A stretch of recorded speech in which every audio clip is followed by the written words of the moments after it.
हे प्रभू रामचंद्र, कोण रे दुर्दैव निर्माण केले? पण हो, सूर्यनारायण माध्याने आला. माझी लाडकी बाळ कंदमुळ आणण्यासाठी गेले, पण तिचं आगमन झालं नाही. येऊ दे माझ्या पोटच्या पोरीला, येऊ दे माझ्या बाळेला, येऊ दे. राहिली कुठं ती?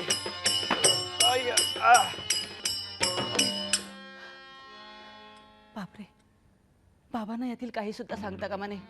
त्यांना उगाच दुःख होईल.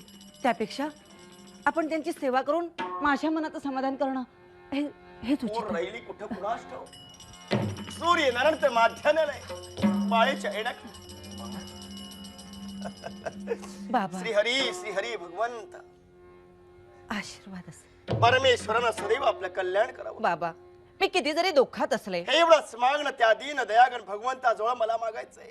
आणि बाबा, तुमची सेवा करण्याचं भाग्य जे मला मिळतंय ना, परमेश्वरानं असंच अखंड देवो हीच माझी सदिच्छा आहे. आणि म्हणूनच तुमचा आशीर्वाद, तुमची सेवा हेच माझं समाधान आहे. बाबा, पुरी आहे मंगलमय आशीर्वाद. बाबा, बाबा, बाबा, द्या हो आशीर्वाद मला, द्या हो आशीर्वाद मला.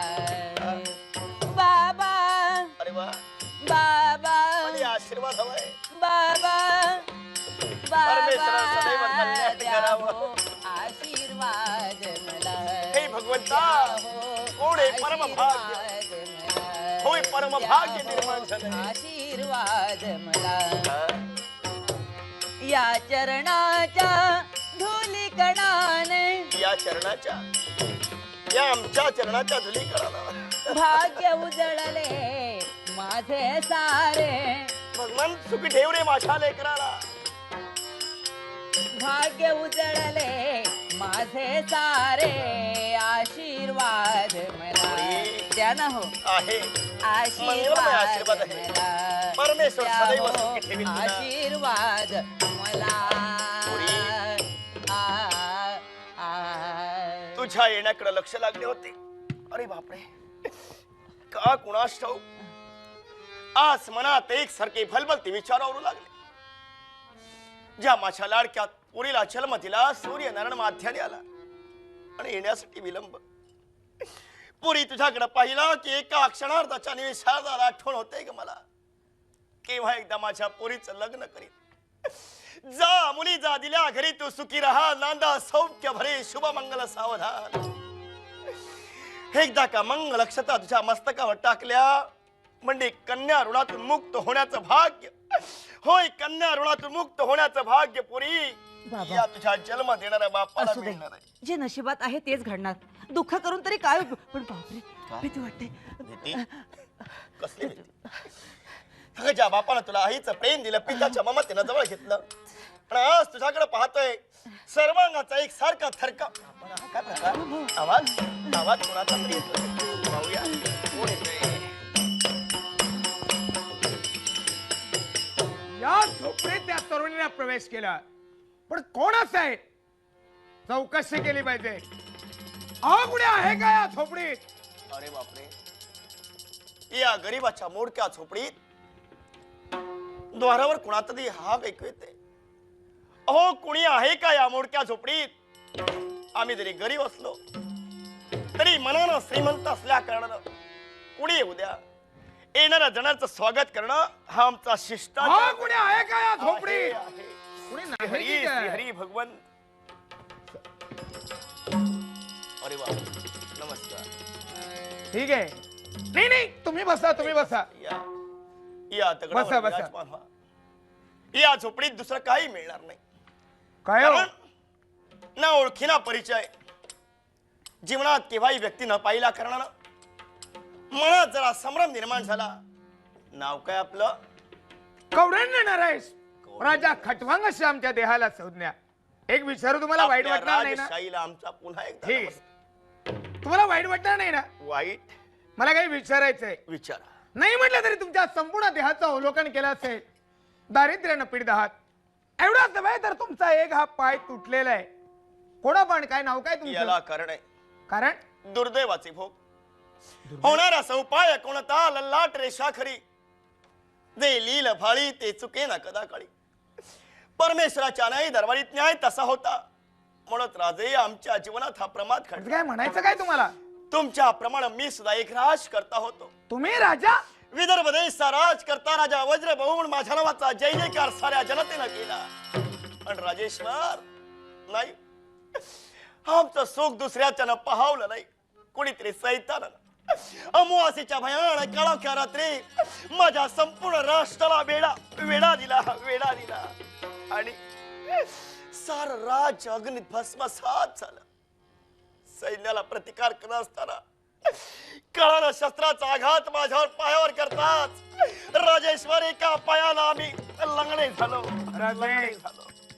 राजेश्वर आपण मला काहीतरी विचारणे थोर महत्वाकांक्षेला पुढे सरसावला बोला म्हणतोय काय घडलं? राजे मी येण्यापूर्वी एका तरुणीनं या झोपडीत प्रवेश केला. खरंय. कोण होती ती? राजेश्वर हा जिला मी जन्म दिला जिला कडी खांद्यावर खेळविली लहानाची मोठी केली ती माझी लाडकी बाळ जयमाला तुमची मुलगी? हा. राजे आज जरी तुम्ही राजाचे रंग झाला तरी केव्हा तरी राजे होता होय ना म्हणून मी तुमच्या मुलीचा हात माझ्यासाठी मागतोय. धन्यवाद.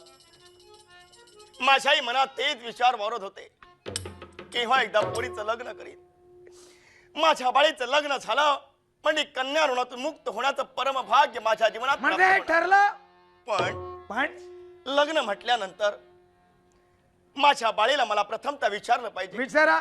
आणि तिनं जर संमती दिली असेल तर ठीक आहे. राजेश्वर याच वेळी आणि या ठिकाणी तुमचं मी लग्न लावून देईन. ठीक आहे बाळ जयमाले विचारा. अगे जयमाले काय बाबा? त्यांना ओळखलंस नाही पाहिलं नसशील यांचं नाव खटवांग राजे खटवांग बरं बरं. कौंडण्यपूर नरेश तुला पाहता क्षणी त्यांच्या मनात इच्छा निर्माण झाली आणि तुझी मागणी घालते बाळ नाही म्हणू नकोस एकदा का होय म्हण पण या वृद्धा काळानं जर्जर झालेल्या बापाला होय जयमाले या ऋणातून मुक्त कर. बाबा तुमची व्यथा मला कळते पण एक पाय तर तुमचा तुटलेला आहे तोच तुमचा पाय म्हणजे मी आहे जयमाले आणि म्हणूनच मला तुमची जन्मभर सेवा करायची आहे. अरे, मला यांच्याशी लग्न करायचं नाही. म्हणजे तुला लग्न करायचं नाही नाही मला लग्न जाऊ करायचं. दे. तुला जर लग्न करायचं नसेल तर उघाच मी तुला पराच्या हाती केव्हाच येणार नाही. बरं बाबा. राजे काय निर्णय घेतला? राजेश्वर बोला. आमची बाळ म्हणते एवढ्यात तिला काही लग्न करायचं नाही मग आणि तिला लग्न करण्याची जर मनात इच्छा निर्माण झाली तर आम्ही तुम्हाला कळवू नंतर लग्न करण्याची इच्छा झाली असेल तर जरूर या शुभारंभाला आम्ही सुद्धा संमती देऊ. चला आपल्या मार्गाने चला. धन्यवाद. पिता म्हणून तुम्ही जे केलात ते उचित केलात पण माझ्यातील माणुसकी तुम्ही पाहिली. काय माणसाचा मी केव्हा सैतान होतो येण्यात नाही. राजेश्वर मुलीचा हात यावेळी या क्षणी माझ्या हाती देणार की नाही? राधे खटवांग इच्छा नाही तिथं कार्य केव्हाच होणार नाही. काय प्रत्येकाला इच्छा असावी लागते. काय झालं? लग्न म्हटल्यानंतर सुखाचा संसार करायचा आहे तो माझ्या जयमालेला करायचा तिचा हात हाती देणार आणि नाही. ती म्हणते नाही नाही देणार. लग्न करा.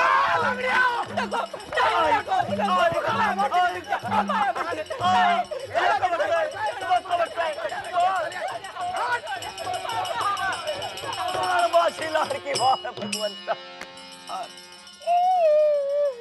परमेश्वरा काय जीवनात घडलं अखेर हा सैतान माझ्या पोरीला परपटा ओढत घेऊन गेला रे भगवंता ओढत घेऊन गेला.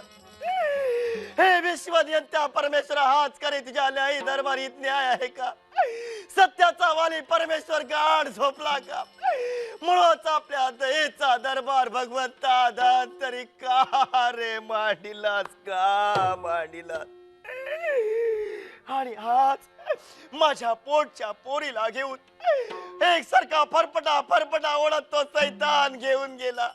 नाही रे भगवंता बाळ माझी लाडकी बाळ भगवंता कुठच्या रे मार्गाने त्या सैतानाने नेली असेल कुणास ठाऊक. अरे भगवंत अखेर काय घडलं जीवनात गेला तो सैतान त्याच मार्गाने निघालो अखेर माझ्या बाळीच्या शोधार्थ बळ जयमाले जयमाले.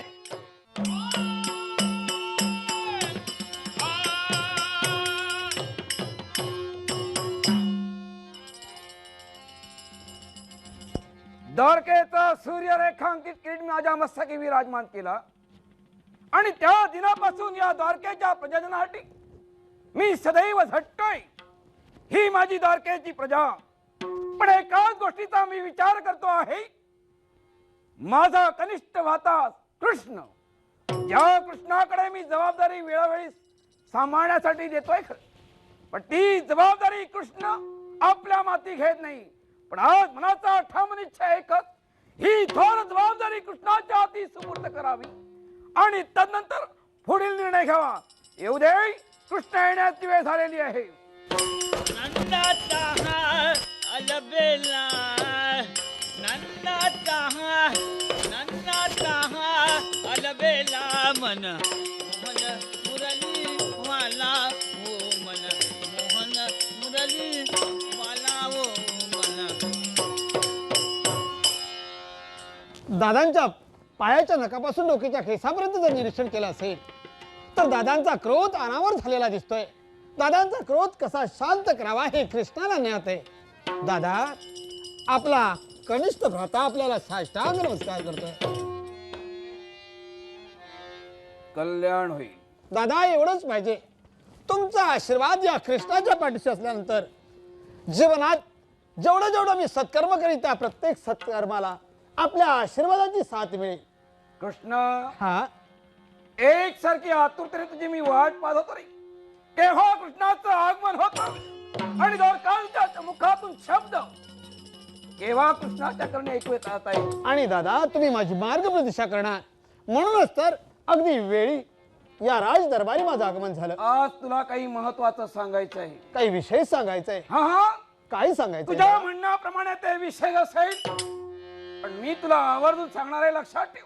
काय सांगणार आहात दादा? ही द्वारकेची थोर जबाबदारी, हे द्वारकेचे राज सिंहासन, हा द्वारकेचा न्यायाचा न्यायदंड कृष्ण तुझ्या हाती मी सुपूर्द करणार आहे. दादा, आतापर्यंत या द्वारकेचा न्यायदंड आपण हाताळला, या द्वारकेची सूत्रही आपण हाताळली. आणि असं असताना एवढंच नव्हे तर आपण अधिकारी माणूस आहात, आपण श्रेष्ठ माणूस आहात. आणि श्रेष्ठ माणूस असूनही सुद्धा ही राजसूत्र या कृष्णानं हाताळावी. नाही नाही दादा, हे राजसूत्र तुमच्याच हाती शोभून दिसतील. कृष्ण, तुला मी कायमची देत नाही, लक्षात ठेव. मग काही क्षणापुरती ही थोर जबाबदारी तुझ्या हाती मी सुपूर्द करतो आहे. पण दादा, आपण कुठे चालला? मी जातोय तो विश्रांतीसाठी. विश्रांतीसाठी? हा? म्हणजे दादा, तुम्हाला विश्रांतीची गरज आहे आणि याच्याकरता कृष्णाने ही राजसूत्र हाताळायला हवी. जशी आपली आज्ञा, आपल्या इच्छेचा अनादर मी कधीच नाही करणार. पण एक लक्षात ठेव, काय ते? द्वारकाधीश येईपर्यंत हा, प्रत्येक प्रजाजनाला तू न्याय द्यायचं. न्यायात कसूरता होता कामा नाही, एवढं लक्षात ठेव. ही काही हरकत थोर नाही. जबाबदारी तुझ्या हाती मला सुपूर्द करून द्यावं लागत आहे. दादा. याच्यासाठी मी येईपर्यंत हा. या द्वारकेच्या राजसिंहासनामधून तू हलता नाही, लक्षात ठेव. दादा, जशी आपली इच्छा. तुम्ही येई तोवर या द्वारकेच्या राज शासनावरच कृष्ण राहील. केवळ योग्य तो न्यायदान करी, याची चिंता नसावी. आपण खुशाल विश्रांतीचा विचार मंगल आशीर्वाद. निघालो, येतो मी. दादा, या द्वारकेची राजसूत्र तुम्ही माझ्या हाती दिली आणि जेव्हा कृष्णा ही राजसूत्र तुला हाताळायला हवी आहे. अरे जाना, या अखिल विश्वाचे सूत्र आपल्या हाती धरले आणि या अखिल विश्वाचं नियंत्रण जो करतोय तो या द्वारकेची सूत्र हाताळायला त्याला किती वेळ लागेल? क्षणभर. तुम्ही माझे श्रेष्ठ बंधू आहात. श्रेष्ठ बंधूच्या आज्ञेचं उल्लंघन करू नये एवढंच नव्हे तर या कृष्णानं दिलेलं वचन ते या जल अवतारात मला पूर्ण करायचंय आणि ते करण्यासाठीच मला तुमच्या आज्ञेत वागावं लागतंय. अरे हो, राज दरबारी या राजसूत्र हाताळत असताना सुद्धा क्षणभर आठवण झाली. 16 सहस्त्र अष्टनायिका एवढ्या माझ्या बायका असल्या तरी सुद्धा माझी भोळ्या भावड्या स्वभावाची रुक्मिणी प्रतिदिन कृष्ण दर्शन झाल्याशिवाय अन्नाचा कण किंवा पाण्याचा थैमही तिने सेवन केला नाही आणि करणारही नाही. तिच्या या व्रताला कलंक लागता उपयोगाचा नाही. म्हणून या क्षणी रुक्मिणीच्या सदनी जाणं इष्ट आहे.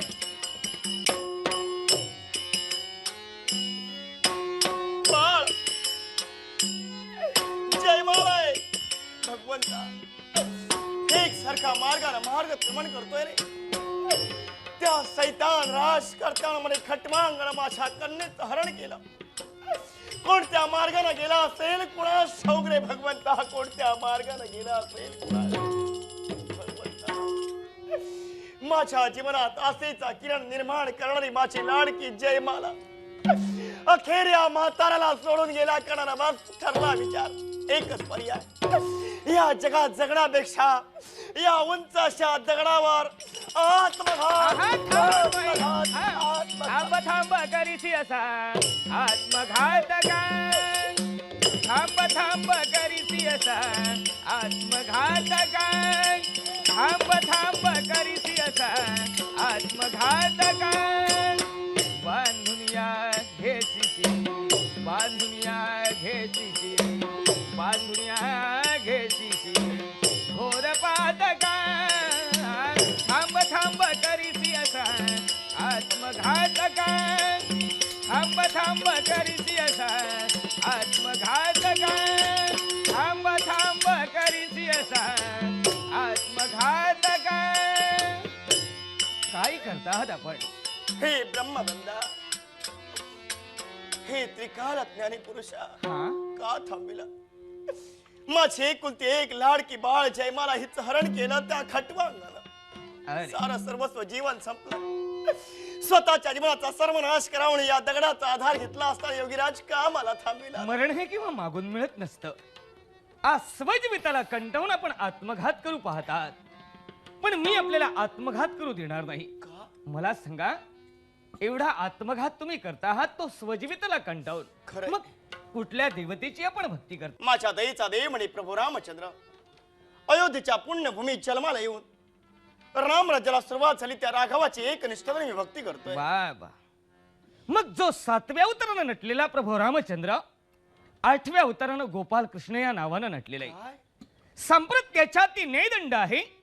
साऱ्या अबालुद्ध प्रजाजनांना तो योग्य तऱ्हेनं न्याय देतोय. मग चला, ज्या व्यक्तीनं आपला अपमान केलेला आहे, मानखंडना तेजभंग केलेला आहे, असेच तुम्ही त्या देवाला हे सार सर्वस्व जाऊन हे सांगा. ब्रह्मवृंदा, हे सार सर्वस्व शरीर विकलांग होत चाललंय. चालण्यासाठी त्राण उरलेला नाही. माझ्या देवाची द्वारका म्हणे फार दूरवर आहे. एवढा अंतर मला जमणार नव्हे. याच्यासाठी माझ्या दयेच्या देवाला माझा संदेश सांगा.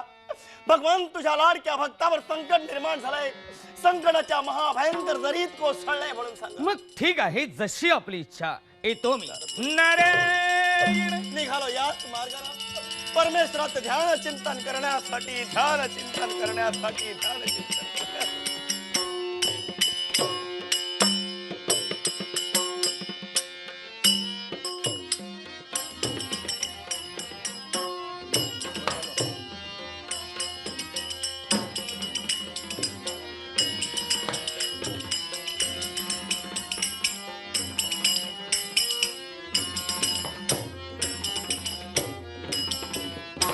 पति परमेश्वराय नमः, पति परमेश्वराय नमः, पति परमेश्वराय नमः.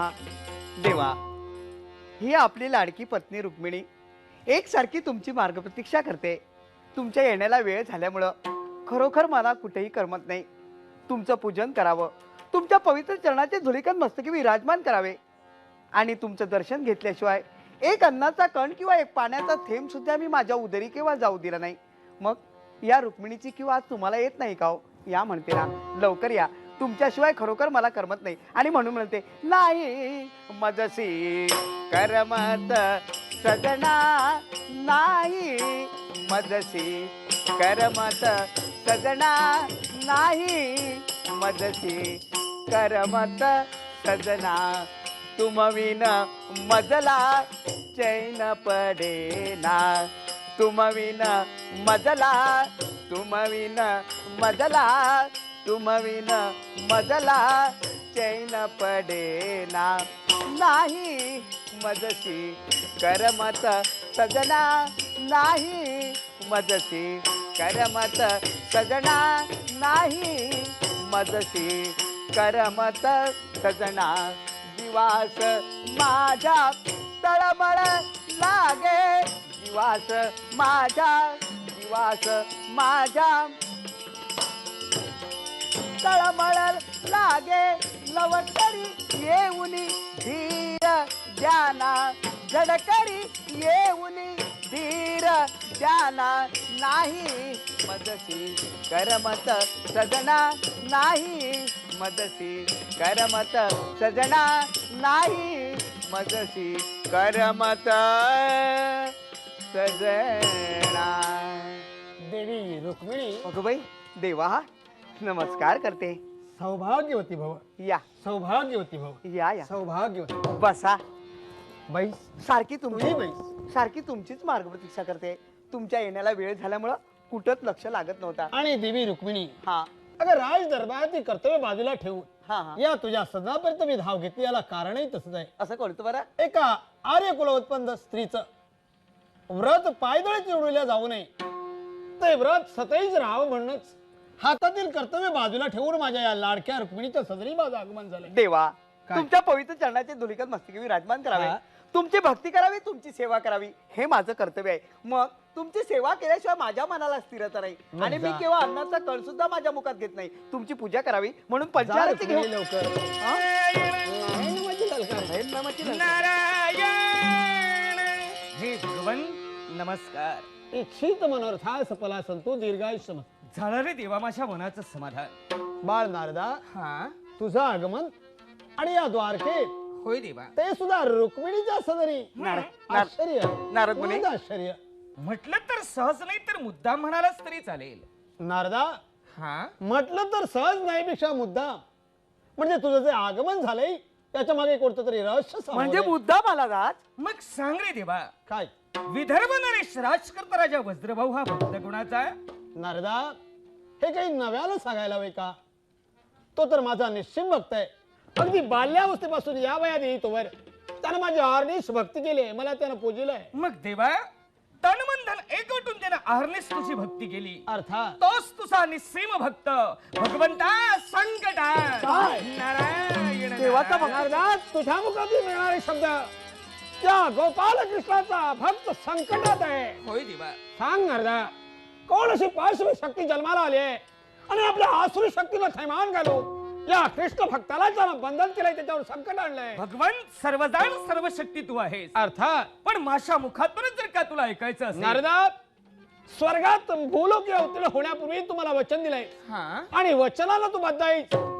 ही देवखडी विस्कटे, देव कार्यात जेव्हा खंड पडेल तेव्हा वेळोवेळी पदोपदी मी स्वतः म्हणून येऊन तुला देवा सहाय्य करी. होय देवा. मग सांग, ते शब्द तुझेच आहे, मग ते शब्द तूच खरे कर. मग भगवंता कौंडण्यपूर नरेश कौंडण्यपूर्ण नाही. राजकर्ता राजा खटवांग हा, त्या खटवांगनं काय केलं माहितीये का? काय केलंय? तुझा जो निस्सीम भक्त वज्रबाहू हा, त्याची एकुलती एक कन्या तिचं अपहरण केलेलं आहे काय? आणि त्याच्यामुळं आज तुझ्या दैवी तत्वाला कलंक लागण्याची वेळ. एक राजकर्ता सत्य न्याय नीती धर्माची जोपासना करणाऱ्या राजानं एका राजकन्याचं अपहरण केलंय. विचारानं तिचं हरण करून केवळ आपली आसुरी शक्ती पूर्ण करण्यासाठी सिद्ध होत आहे. आणि म्हणूनच तोच तुझा भक्त एक सारखा तुझ्या नावानं टाहो फोडतो आहे. आणि काय म्हणतोय देवा आणखी काय म्हणणार आहे? हा, जे घडत आहे हे काही मी तुला सांगभाषातला प्रश्न मग नाही. नारदा, असं जर घडलं असेल तर क्षणाचाही विलंब न लावता या क्षणाला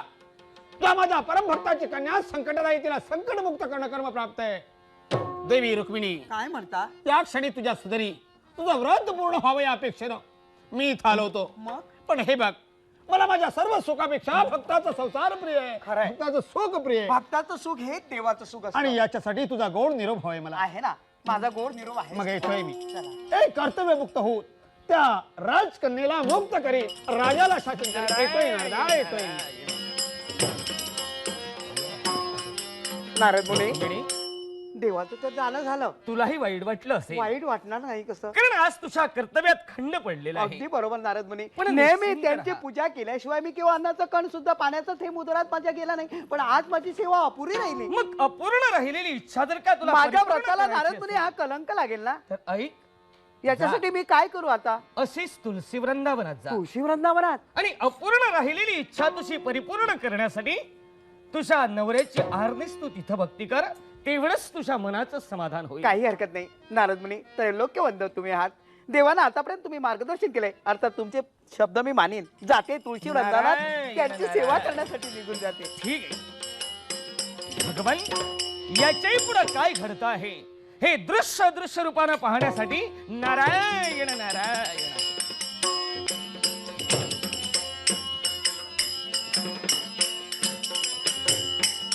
आ नारद मुनींच्या सांगण्यावर या तुळशी वृंदावनात माझं येणं झालं. कशासाठी? तर या तुळशी वनात तुळशी मातेची भक्ती करावी आणि आपल्या सौभाग्याबद्दल तिला साकडं घालावं याच्यासाठी येणं झालंय. हे तुळशी माते, माझं सौभाग्य या जगात चिरकाल टिकून ठेव. मला अन्य काही नको. तुळशी माते, माझी एवढीच इच्छा आहे आणि ती इच्छा पूर्ण करणं तुझ्या हाती आहे. हा काय प्रकार?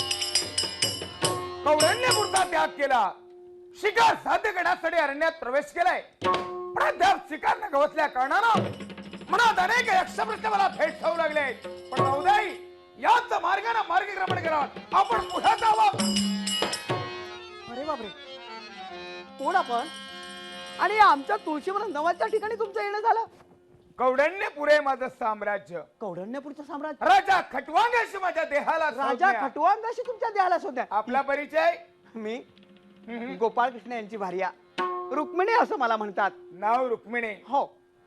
योगायोग. एका राजकन्याला कारागृहात ठेवलं, पण हट्टी ऐकायला तयार नाही. मग तिच्या गर्मीची अपूर्ण राहिलेली इच्छा गर्मी पूर्ण केली तर ठीक. काय हो रुक्मिणी, या मार्गाने तुम्ही कुठं चाललात?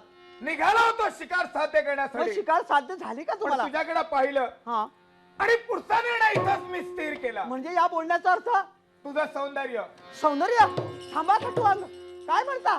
सौंदर्य? अहो सौंदर्य एक क्षणिक आहे. क्षणिक सौंदर्याच्या मागून केव्हा जायचं ना? म्हणूनच हे जे क्षणिक सौंदर्य आहे, हा. त्या सौंदर्याचा स्वाद मला इथं चाकायचा. म्हणजे काय? थांबा म्हणते असं करू माझ्या नका. इच्छा मला इथं पूर्ण अहो करायची पण मी एक लग्न झालेली स्त्री आहे. लग्न झालेल्या स्त्री बरोबर बोलताना चालताना जरा विचार केला पाहिजे. परत प्रश्न तुझं लग्न झालं की नाही याच्याशी नाही. मग प्रश्न आहे, तू एक तरुण स्त्री आहे आणि मला तुझ्या सौंदर्याचा उपभोग घ्यायचा आहे. खटवांग, संमती दिलीस तर जबरदस्तीने नाही, शक्यच नाही. आणि नकार दिला तर काळाचा काळ म्हणून. खटवांग, तुम्हाला सांगून ठेवते, हे योग्य नव्हे. एका स्त्रीचा अभिलाष करणे हे पाप आहे. म्हणून म्हणते चाल तेव्हा जा कसा इथून निघून जा कसा इथून निघून निचा लज्जा कशी ना तुझला निचा लज्जा निचा लज्जा निचा लज्जा कशी ना तुझला जा कसा इथून निघून जा कसा इथून निघून जा कसा इथून स्वकुलाला जाणून या जमा स्वकुलाला स्वकुलाला स्वकुलाला जाणून या जमा कालाविषयी तू काळी माम कालाविषयी कालाविषयी कालाविषयी तू काळी मा जा कसा इथुनी निघुनी जा कसा इथुनी निघुनी जा कसा इथुनी. मानी मानाची महत्वाकांक्षा पूर्ण करण्यासाठी एक क्षण नाही ना, नाही. सक्ती नाती मला पूर्ण करायची. नाही नाही काय म्हणतोय? धावा कुणीतरी वाचवा वाचवा सोड सोडा धावा. कोण आहेस तू? नाव माझा गरुड. इथे येण्याचं कारण? एकच, आकाश मार्गाने जात असते हे ओळातान पाहिली म्हणून इथं यावं लागलं. आई नमस्कार करतोय. आहे शुभ आणि मंगलाच्या तरी हे करुणा, हा मी तुला सांगतोय, काय ते आलास तसा परतोनी जा. इथं आणि आलोय. गेला नसतील तर नाईलाज ना तुझा मला सेवट करावा लागेल. खटवांग इथं आलोय तो जाण्यासाठी नाही, जाईन पण केव्हा या मातेची माफी मागशील त्याच वेळी इथून माघारी जाईन. एवढी हिंमत आहे. आणि तेवढं सामर्थ्य असेल तर ये रे मग तुझ्या चाल रे. तलावात. संगीता आनंद देई पशुपती मनवा. संगीता आनंद देई पशुपती मनवा.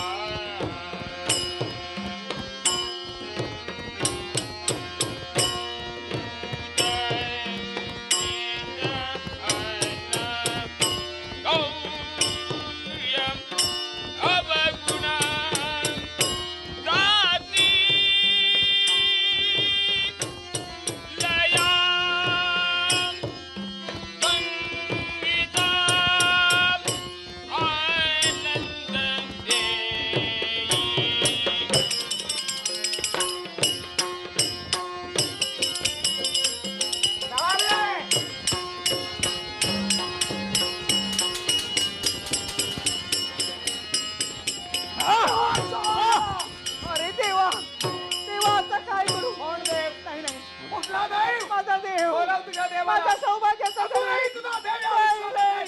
जावं! वाचवा!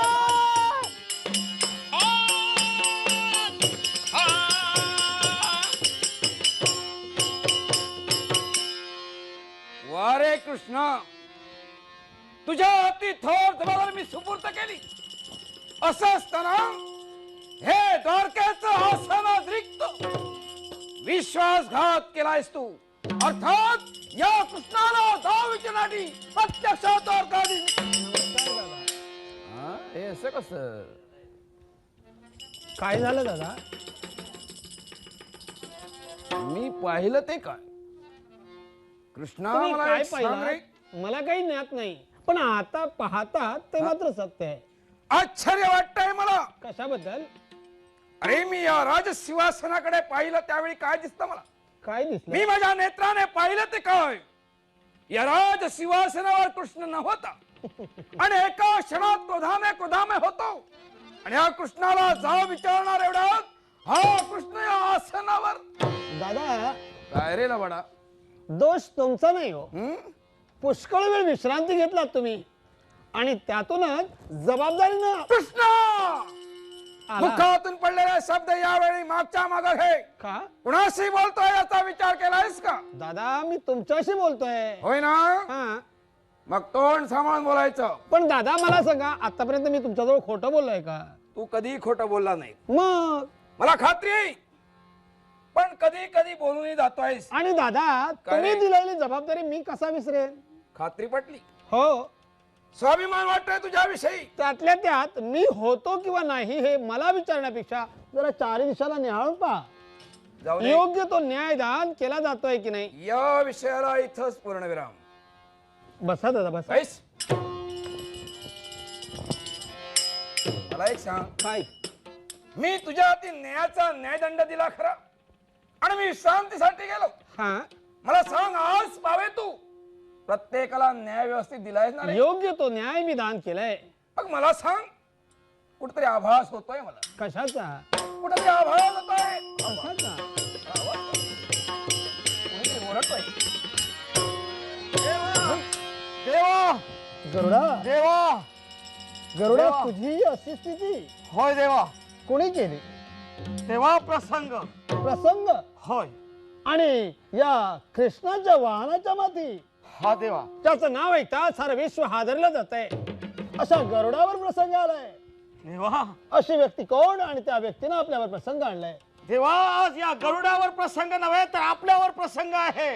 दादा, तुमच्यावर प्रसंग आहे. हा दादा, होय. मुखातून पडलेला शब्द यावेळी मागच्या मागे. कुणावर प्रसंग काय बोलतोय विचार केलायस का? दादा, या द्वारकेवर प्रसंग. आणि मला सांग, तुझ्यावर प्रसंग निर्माण केलाय तो कुणी केला? मग ऐका दादा, खटवांग म्हणून कुणीतरी नावाची व्यक्ती आहे आणि खटवांग? ती व्यक्ती रुक्मिणी मातेला खेचत घेऊन जाते. गरुडा, काय ऐकतोय मी? काय ऐकताय मी रे? दादा, हे शब्द ऐकताय क्षणभर भारावून गेलो. क्षण जन्मांतरी साथ करून त्या लक्ष्मीनं केवळ या द्वारकेत तिचं वास्तव्य त्याच जर या द्वारकेतून दुरावले असेल तर या द्वारकेचं काय? गरुडा, हा तू सांगतोयस ते सत्य आहे ना? दादा, सत्य आहे. तुमच्या चरणाची शपथ घेऊन ऐ! सांगतोय. हा द्वारकेचा प्रतिष्ठेचा प्रश्न आहे. आज प्रत्यक्षात रुक्मिणीवर जर का संकट आलं असेल, हा, द्वारकेचा राणा मला म्हणतात लक्षात ठेव, याच वेळी या क्षणी खटवांगाच्या ठिकाणी जाईल. त्या खटवांगाला समजावून सांगेल, ऐका, कधी, नपेक्षा, शेवटी त्याचा घात केल्याचे मला प्रतिष्ठेचा प्रश्न आहे. हे गरुड, या क्षणाला दादा तर गेले, पण दादा जरी गेले असतील तरी सुद्धा न जाणो नकळे ना भूत न भविष्यत आहे. भविष्यकालात काय सामावले ते यावेळी मला सांगता येणार नाही. याच्यासाठी मलाही स्वतः जातीनिशी जाणं कर्म प्राप्त आहे.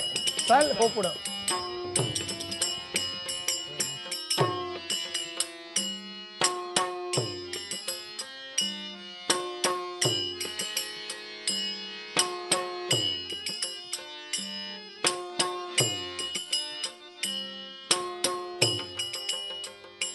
कारागृह.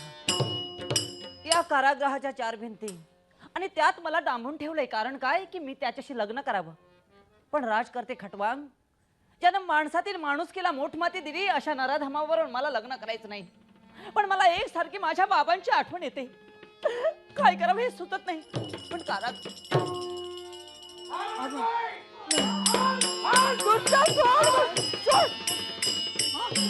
कोण आहेस तू आणि या कारागृहात मी ओळख करून देतो.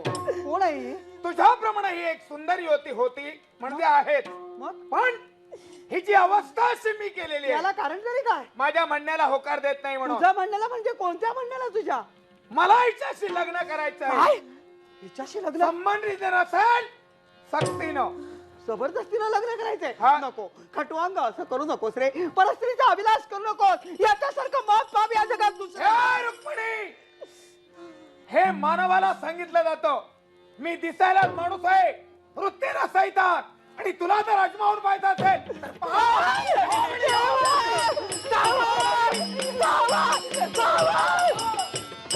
भाऊजी नमस्कार करते. कोण आपण? नीच नराधम पशुतुल्य कृती करणारा क्षत्रिय मला प्रश्न विचारतो आहेस? मग ऐक. काही वेळा ऐकलं असशील, पाहिलेलं नाही व्यक्ती लक्षात ठेव. द्वारकाधीश बलराम तो मी लक्षात ठेव. स्वागतम. धन्यवाद देतोय. येण्याचा उद्देश सुद्धा मला समजला, हं? पण ज्या हेतून तुम्ही इथं आला असाल तो हेतू सुद्धा सफल होईल, पण केव्हा माहितीये का? केव्हा? माझ्या मनातील जिज्ञासा ज्यावेळी पूर्ण होईल त्यावेळी, तोपर्यंत नाही. राजे एक लक्षात ठेवा, द्वारकाधीश इथं आलाय तो तुमचा वैरी म्हणून नव्हे. लक्षात ठेवा, मी तुमचा वैरी नव्हे किंवा तुम्ही माझ्या वैरी नव्हे, पण कुठेतरी समजवता करायला पाहिजे. याच्यासाठी द्वारकाधीश इथं आलेले आहेत. आपण जीवनात चुकतात, लक्षात ठेवा. बालपणापासून मी निर्णय घेतलेला किंवा बदललेला नाही, आणि तुम्ही जर इथून गेला नसाल तर नाहीला ना तुमच्या आप्त स्वकीयांना मी तुम्हाला न्यायला लावेन. खटवांग, द्वारकाधीश आपल्या नजरेसमोर एका उदात्त हेतू नाही आलाय. तो माघारी जाण्यासाठी नाही. लक्षात ठेव, एकच लक्षात ठेव, जीवनात तो विचार करतोयस आणि या विचाराचा शेवट अख्ख्या शेवटी दुःखात होऊ नये याच्यासाठी मी तुला अजूनही समजावणीचा बोध करतोय. लक्षात मी ठेव. जीवन मरणाची पर्वा केव्हाही करत नाही, पण माझ्या देहात रक्ताचा अखेरचा थेंब असेपर्यंत झटेन तर स्वइच्छेच्या पूर्ततेसाठी आणि मरेन तर सुद्धा इच्छेच्याच पूर्ततेसाठी. खटवांग, शब्दाचे इमलेवान कीर्तीची मंदिर वार्ताय. लक्षात ठेव, जातिवंत वीराचं शक्ती सामर्थ्य असतं ते मानी मंदिर शौर्य सामर्थ्य ना कुणाचे आहे. धर्म की अधर्म, धर्म की धर्म की धर्म की अधर्म, अधर्म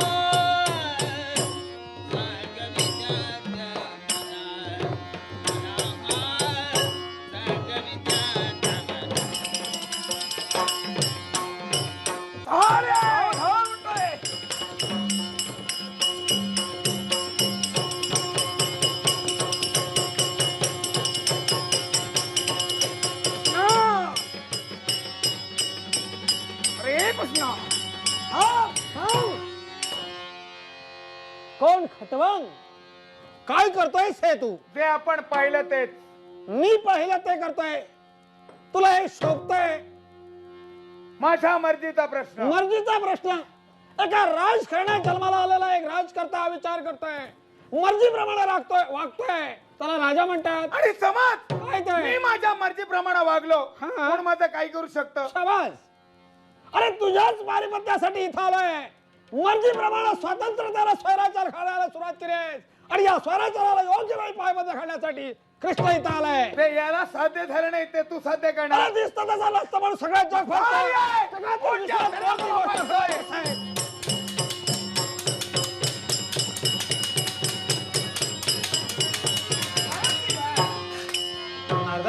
नमस्कार. आशीर्वाद. कितीतरी घनघोरच युद्ध केलं हा, तरी हा तसा मरणारा नव्हे. आणि आपल्या याचं बोलण्याचा आशय मृत्यांग कोणताही माहिती का? असं कोणतं आणि मृत्यांग आहे? तेच मृत्यांग जर का ऐकायचं असेल, नारायण मग नारायण. नारदा, या क्षणाला वेळेला महत्व आहे, हा ज्याच्याकरिता जा असाच ठीक आहे दे तुझा शुभानी मंगल जा माझा आशीर्वाद आहे. नारायण या नारदाचा मला संशय येतोय. संशय करू दे. चाल. हा चाललेला हा फरक पाहिजे.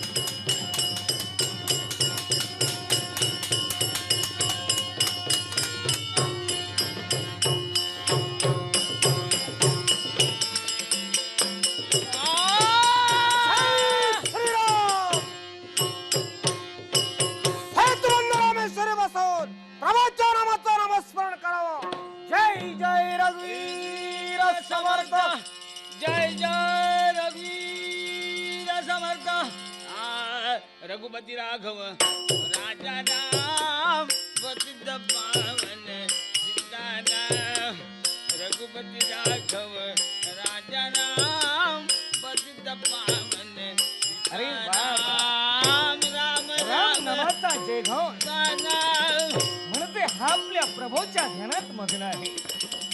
मग याच्या रामनामात आपणही सहभागी होणं हेच योग्य होय.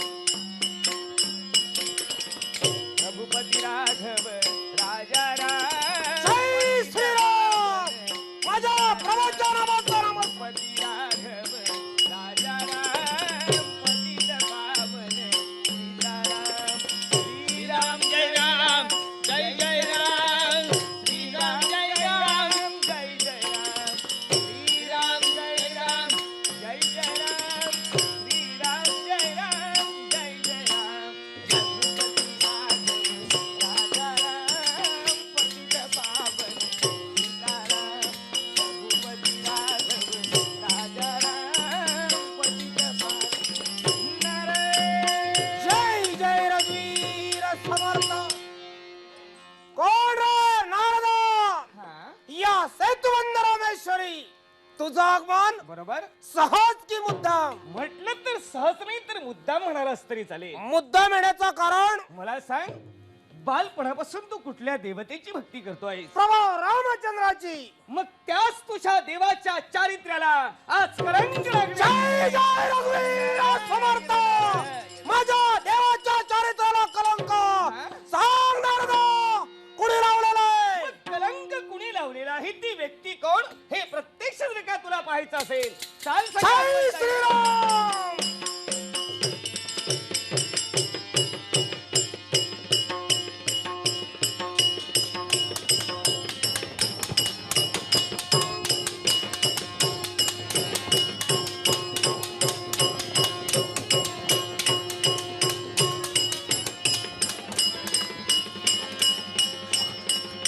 जय श्रीराम. देवा देवा माझ्या देवा वाचव रे माझ्या देवा. इच्छा पूर्ण होईल.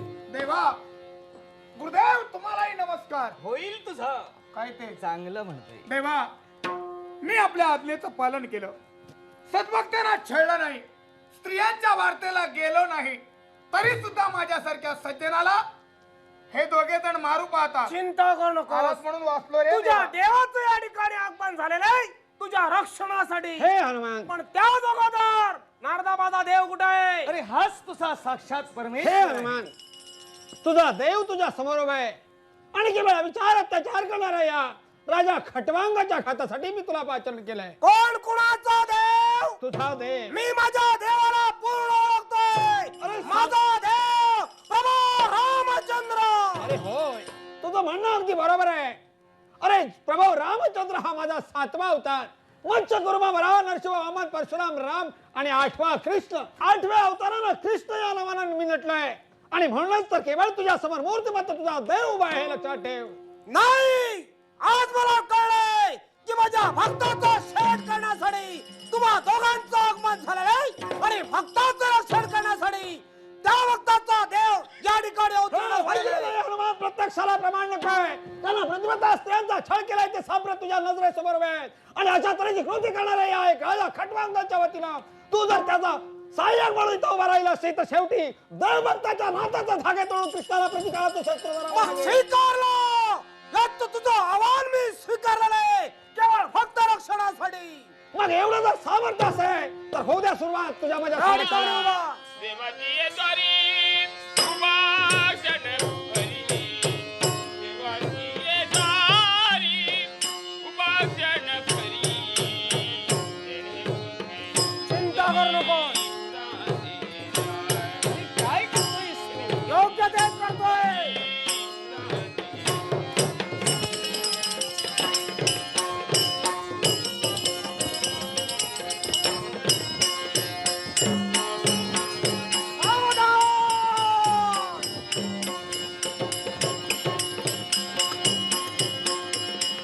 थांब हनुमंता.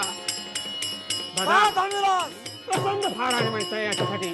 त्याच्याशी संघर्ष करा. पुढे काय घडवायचं तर तो हा नटनाटिकी कृष्ण घडवील. चिंता नसू द्या, संघर्षाला सुरुवात करा.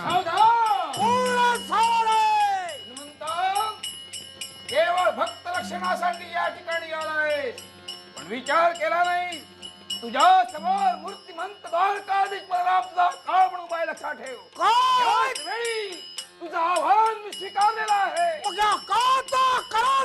फार बोलण्याची शक्ती प्रभा रामचंद्राचा कुप्रयोग माझ्या मारी मनगडात भरवलेली आहे. जीवनाच्या शेवटच्या क्षणापर्यंत रक्ताचा रक्तबिंदू असापर्यंत हा द्वारकाधीश तुझ्याशी झुंज राहील, लक्षात ठेव. माझ्या भक्तासाठी कोणताही प्रसंग, कोणताही का जर या ठिकाणी आला असेल तर त्या काळावर मात केल्याशिवाय मी राहणार आणि नाही. कोणत्या रीतीनं त्या काळावर तू मात करणार आहेस हे प्रत्यक्ष मला पाहायचं आहे, लक्षात ठेव. मग स्वीकारलं. तुझं देखील आव्हान मी स्वीकारलेलं आहे. कुणाचे आहे हे आव्हान मी स्वीकारले. मग काय? या ठिकाणी उभा. सोपविले दैवाचारे दैवाच्या हाती, सोपविले दैवाचारे सोपविले दैवाचारे दैवाच्या हाती, दैवाच्या हाती, कैवल्याच्या वाटेवरती देव माझ्यासाठी, कैवल्याच्या वाटेवरती देव माझ्यासाठी.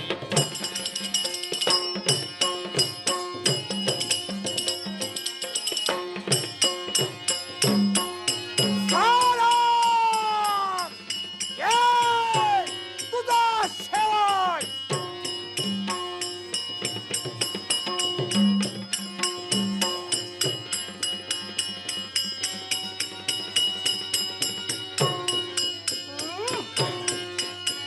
हनुमंता पाहतोस काय? हे वजीर हनुमंता, हनुमंता तो पाहतो. जा देवासाठी तू असला तुझा देव. जय जय रघुवीर समर्थ, जय जय रघुवीर समर्थ. हे परमभक्त सख्या हनुमंता, या प्रभू रामचंद्रासाठी तू दीर्घ सायास केलेस. मग सांग, सांप्रत या क्षणाला ज्याच्याशी तू युद्ध करतोयस तो कोणी तुला परकाय का? म्हणजे देवा, अरे हा माझा कनिष्ठ भ्राता म्हणजे 7व्या अवतारातील सौमित्र, या 8व्या अवतारातील ज्येष्ठ बंधू म्हणून बलराम दादा.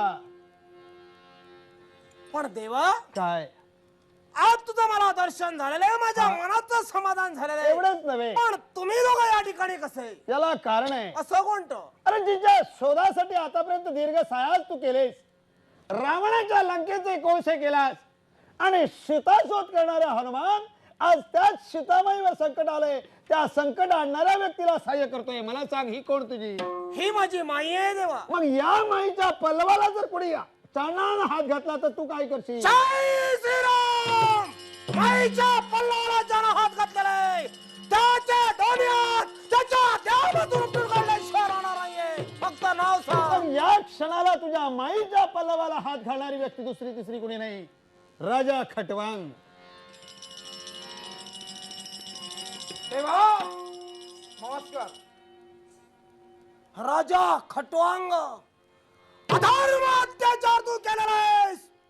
अर्थात मी तुला जो शब्द दिलेला आहे त्या शब्दाप्रमाणे तुझा शेवट यावेळी मी करणार आहे. देवा, मी चुकलो नाही असं मी म्हणणार नाही. मी चुकलोय. मी माणूस आहे. माणूस जीवनात चुकत असतो आणि त्या चुकीची सुधारणा सुद्धा मी करेन. कशी माहितीये का? जिचं अपहरण केलं तिची मी क्षमा मागेन. पण माझी एक अट आहे, हिचं जे मी अपहरण केलंय मोठ्या महत्वाकांक्षेने केलेलं आहे, म्हणून हिच्याशी मी लग्न करेन, सुखाचा संसार करेन. ही अट तुम्ही मान्य कराल तर. राजा खटवांग, चार ती तू चुकलास चार ती तुला क्षमा नाही. तुला शासन म्हणजे तुझा शेवट. म्हणजे देवा, तू मला मारणार आहे अर्थात मग माझा राहिलात. एक वेळ मी पाऊल पुढे टाकलाच आहे. जगेन किंवा मरण याचा विचार मी केव्हाच करत नाही. पण हिच्या प्राप्तीसाठी या माझ्या देवाच्या हातून मला मरण आलं असेल तरी ते मी माझं भाग्याचं समजेन. पण एक वेळ घेतलेला निर्णय मी केव्हा बदललेला नाही. मग पाहूया कोणत्या तऱ्हेनं तो तुझ्या निर्णयाशी ठामपणे वागतोय. ठीक आहे. चाल. चालेल. हे चिदान देगा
नादानं ज्यानं अधर्म अत्याचार केला त्याचा शेवट मी केलेला आहे.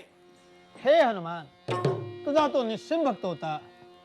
तू दिलेला त्याला वर, तुझा मृत्यांग माझ्या स्वतःच्या हातात आहे आणि ते पूर्ण करण्यासाठी नारदाकरवी हे सगळं घडवावं लागलं. एक अविचार कृत्य करणारा राजा या जगातून गेलाय, त्यातूनच चांगलं झालं. मा तुला काय हवंच ते मा. देवा, तुझं दर्शन झालंय, माझ्या मनातील इच्छा पूर्ण झालेली आहे. आणि केवळ 7व्या अवतारी मी तुला वचनही दिलं होतं. जेव्हा जेव्हा तुझ्या अंतरात माझ्या राम अवताराची आस निर्माण होईल, तेव्हा तेव्हा हे 7व्या अवताराचं दर्शन तुला जरूर घडेल. देवा, त्यावेळी दिलेलं वचन या क्षणाला मी पूर्ण केलंय. पूर्ण आत्मविश्वास तुझ्यावर होता, ते स्वरूप आजही मला पाहायला मिळेल एवढा माझा पूर्ण विश्वास होता आणि ते आज सत्य झालेलं आहे. कल्याण करी राम राया